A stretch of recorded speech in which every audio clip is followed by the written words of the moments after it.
पिछले वीडियो में आपने देखा था कि किस प्रकार से भरी सभा में दुर्योधन ने द्रौपदी का अपमान किया और भगवान श्री कृष्ण ने गुप्त रूप से आकर द्रौपदी की रक्षा की। तत्पश्चात धृतराष्ट्र के द्वारा वर देने पर द्रौपदी ने पांचों पांडवों को दासत्व से मुक्त कराया और पांचों पांडव एवं द्रौपदी वापस अपने राज्य इंद्रप्रस्थ के लिए प्रस्थान करते हैं। अब आगे की कथा। जब धृतराष्ट्र पांचों पांडवों को द्रौपदी के कहने पर मुक्त कर देते हैं तो दुर्योधन बहुत ही क्रोधित हो जाता है और अपने मामा शकुनी और मित्र कर्ण से आपस में सलाह करता है और सब एक साथ राजा धृतराष्ट्र के पास आते हैं और कहते हैं कि पांडवों को उनकी धन संपत्ति और राज्य देकर आपने उचित कार्य नहीं किया।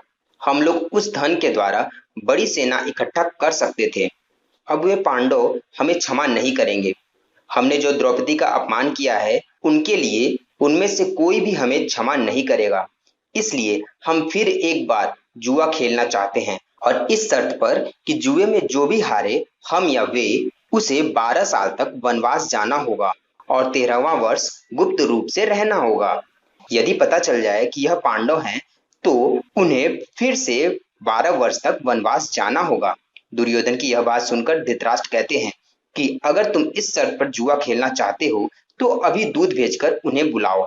अगर पांडव वापस आते हैं तो तुम फिर से इस शर्त पर जुआ खेल लो।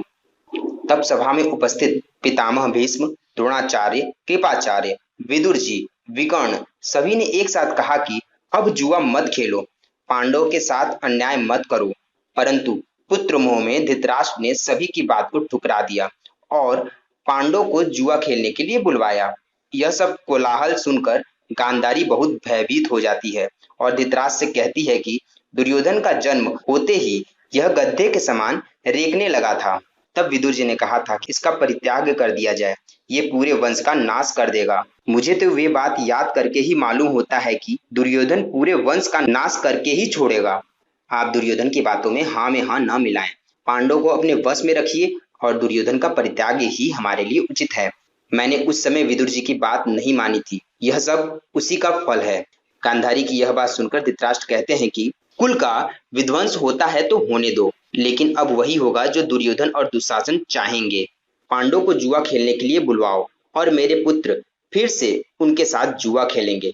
धृतराष्ट्र की आज्ञा पाकर प्रतिकामी पांडव के पास पहुंचते हैं। पांडव उस समय बहुत दूर जा चुके थे। प्रतिकामी ने धृतराष्ट्र का आदेश सुनाया और कहा कि सभा फिर से जोड़ी गई है और राजा धृतराष्ट्र ने कहा है कि आप वहां आकर फिर से जुआ खेलिए। तब धर्मराज युधिष्ठिर कहते हैं कि सब कुछ देव की अधीन है। मैं जानता हूं कि दूसरी बार जुआ खेलने से वंश का नाश होगा, किंतु बूढ़े ताऊ की आज्ञा मैं कैसे टालूं। चलो फिर जुआ खेलना पड़ता है तो ऐसा ही सही। युधिष्ठिर अपने भाइयों के साथ वापस हस्तिनापुर लौटते हैं और मामा शकुनी छल कर रहे हैं यह जानकर भी उनके साथ फिर से जुआ खेलना प्रारंभ करते हैं। युधिष्ठिर की यह दशा देखकर उनके मित्रों को बहुत ही ज्यादा कष्ट होता है। शकुनी युधिष्ठिर को संबोधित करते हुए कहता है कि हम एक दांव और लगाना चाहते हैं और जो भी हार जाएगा उसे 12 वर्ष तक वनवास जाना होगा और 13वां वर्ष अज्ञातवास करना होगा। और अगर अज्ञातवास में कोई भी पहचान ले तो उन्हें फिर से 12 वर्ष तक वनवास और 13वां वर्ष अज्ञातवास करना होगा। इस प्रकार 13 वर्ष पूरा हो जाने पर आप या हम उचित रीति से अपना अपना राज्य ले लेंगे। शकुनी की यह बात सुनकर सारी सभा धृतराष्ट्र को धिक्कारने लगती है और युधिष्ठिर भी समझ रहे थे कि इस बार जुए खेलने का क्या दुष्परिणाम होगा। फिर भी कौरवों का विनाश अब समीप आ गया है, यह सोचकर युधिष्ठिर ने जुआ खेलना स्वीकार कर लिया। युधिष्ठिर की स्वीकृति पाते ही मामा शकुनी ने कपट से पासे फेंके और दांव को जीत लिया। जुए में हारकर पांडव मृग चर्म पहनकर वन में जाने के लिए तैयार हो गए। यह देखकर दुशासन कहता है, धन्य है, अब महाराजा दुर्योधन का शासन प्रारंभ हो गया। और दुशासन भला बुरा बोलकर पांडव और द्रौपदी का अपमान करने लगता है। तब भीमसेन गर्जना करते हुए बोलते हैं कि तुमने हमें अपने बाहुबल से नहीं जीता है बल्कि छल कपट से जीता है। तू इस समय कड़वे वचनों के बाण से हमारे मर्म स्थान को चोट पहुंचा रहा है। मैं रणभूमि में तेरे मर्म स्थान को काट कर इसकी याद दिलाऊंगा और आज जो भी लोग लोभवश तेरे रक्षक बने हुए हैं उन्हें भी मैं मौत के घाट उतार दूंगा। भीम की बात सुनकर दुशासन भरी सभा में ओ बैल कहकर नाचने लगता है।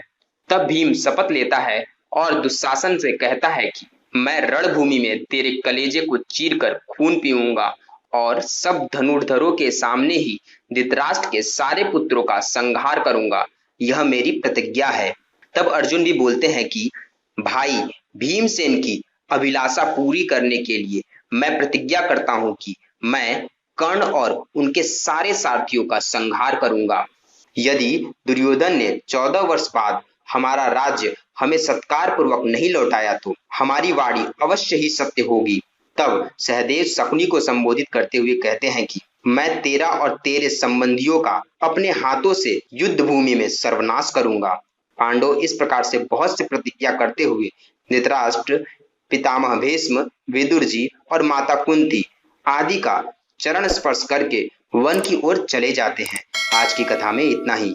दोस्तों, आपको हमारा वीडियो कैसा लग रहा है आप हमें अवश्य बताएं। नेक्स्ट वीडियो में मिलते हैं। धन्यवाद।